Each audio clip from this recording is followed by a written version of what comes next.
Hello guys, nice to see you all. Welcome to myfinancesteacher.org. I haven't been making these videos for more than a week. I've been away traveling in Japan. So talking about gold today. And first of all, I want to mention that FOMC meeting is coming up on the 1st of May. That's in about a week or so. And the market for now expects no change in the Fed rates.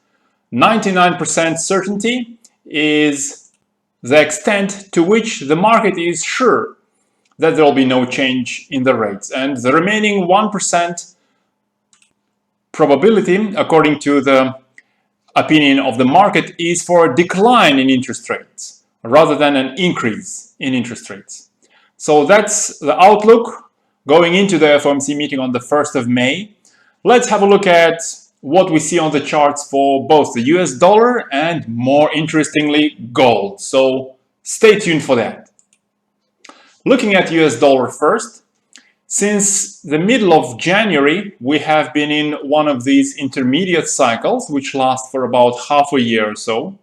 And it seems that we've already seen quite a few daily cycles within the dollar, which so far have averaged for about a month or so, although these daily cycles in the dollar chart generally last for about a couple of months.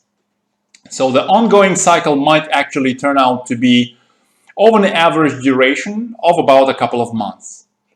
The ongoing cycle has actually started on the 20th of March, and so far it has been going on for 30 days, 30 candles over here.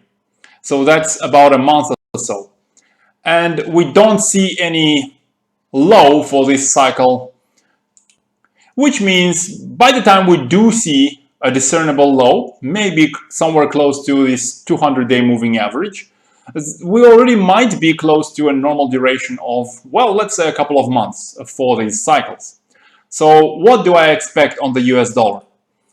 For another week or so until the FOMC meeting, we might see dollar continue climbing gradually upwards. I don't see any significant moves up. I don't think it's in the interests of the Fed or the President of the US to strengthen the dollar, especially unexpectedly. So there might be a continuation of this upward trend with a gradual momentum upwards. And once we are past that FOMC meeting on the 1st of May, the current daily cycle in the US dollar would have already been going on for about 42 candles, 42 days. With the general duration of about a couple of months, it will be time for for the US dollar to drop into the cycle low. If that drop takes, well, let's say a couple of weeks or so, by middle of May, we will be in the normal duration for these daily cycles in the US dollar. And a plausible target for this low might be this 200-day moving average. Actually, dollar has retested this 200-day moving average several times already during this year in 2019.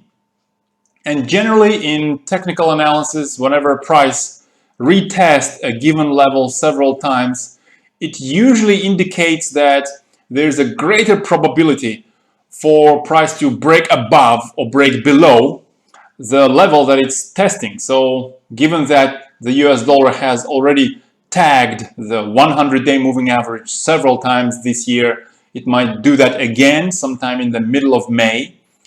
As we said, generally, historically speaking, in technical analysis, that just means that there is a higher chance for this price action to break beyond that support that is being tested several times. So that will actually align with the declining phase in the intermediate cycle. So once the dollar tags that 200-day moving average again, well, probably sometime in the middle of May, it might bounce up again from that support zone. And since it's going to be already within the time frame for a declining phase of this longer half a year intermediate cycle in the US dollar, I expect another short-term cycle, which will give us a lower low.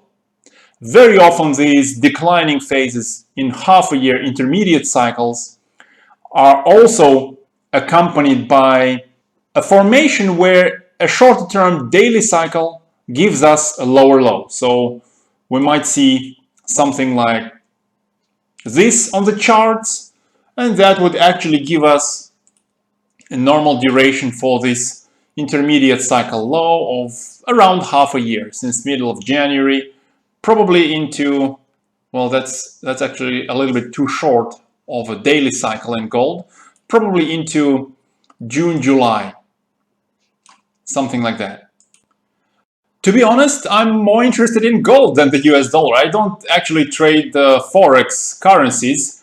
I trade a lot of different other assets, including commodities. One of the things that I'm really interested in is gold. And of course, all of these arrows on the dollar chart have some sort of an interesting implication for gold. So let's have a look at that. And here's the daily chart of gold. The current ongoing intermediate, the half-a-year cycle in gold has been going on for around 8 months already. That's unusually long. Over the last couple of months, we see that gold has been consistently below its 50-day moving average, so we are definitely in the declining phase of this intermediate cycle.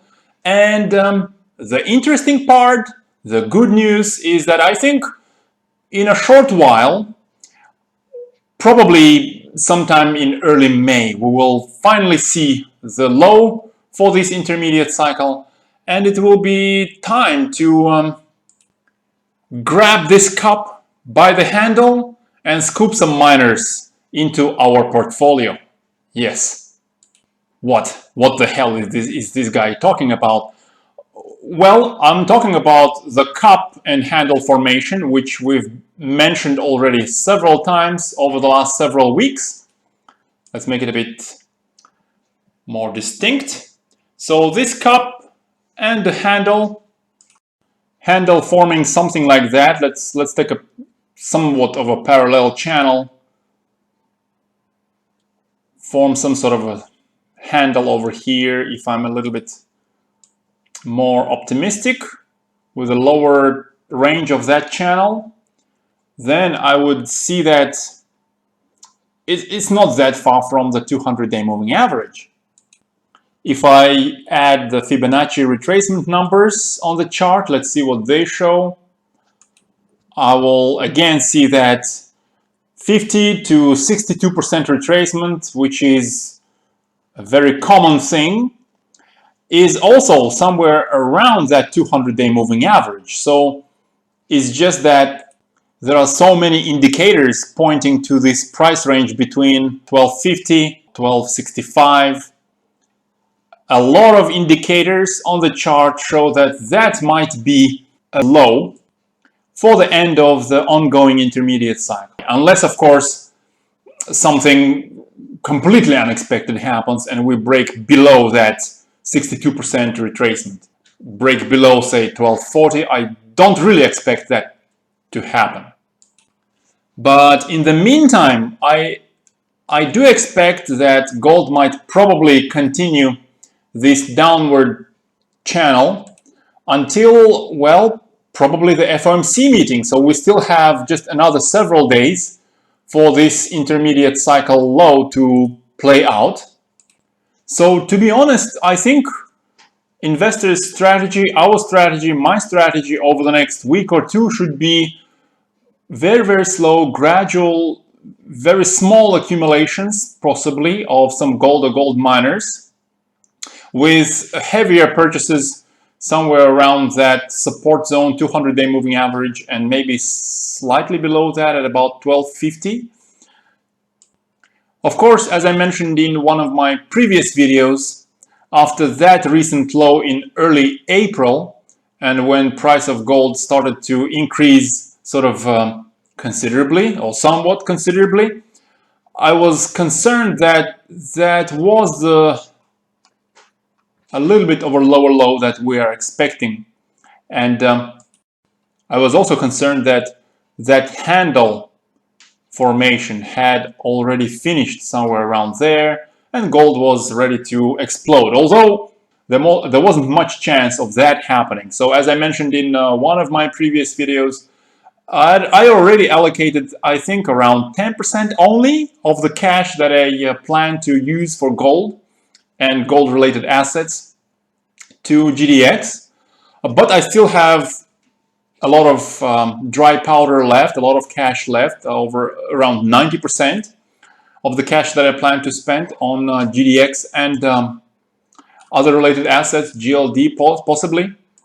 So much of that 90% cash left, I might allocate once gold reaches that 200-day moving average, and leave a little bit more for early May.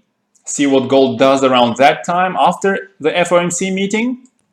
And that will give me an average accumulation of gold anywhere between the prices of like 1250 and 1300, with heavy emphasis on the prices around 1250, with 90% emphasis around those prices. So an average entry price for me would be around 1260 or so. And I think that is going to be kind of a good enough of an entry for the next few months. And now talking about somewhat of an intermediate term expectations for gold price, why I think that average entry price of around 1260, 1270 is going to be good enough is because I really like this cup and handle formation. Usually the measured target move for breakout above that cup and handle formation is the depth of this cup. So even being conservative without going that low on this chart, without going to this low in the middle of August at about 1180, even just being conservative, say 1200 to this brim of the cup, that's around $140, and measuring this $140 from the breakout of this handle formation, let's say sometime in early May, say from around 1285. So $140 from there is just around 1420, but at least it will help us to break above that long-term resistance zone just around 1370 that gold has been struggling for since mid-2016. So to sum up, over the next several days, we're going to be cautious. We're going to see what the Fed says on the 1st of May and what gold price does on its cup and handle formation. In the medium term for now, I'm quite positive, and I think gold really does have a good chance within the upcoming next intermediate cycle to possibly break above that 1370 with some conviction. So let's see what happens.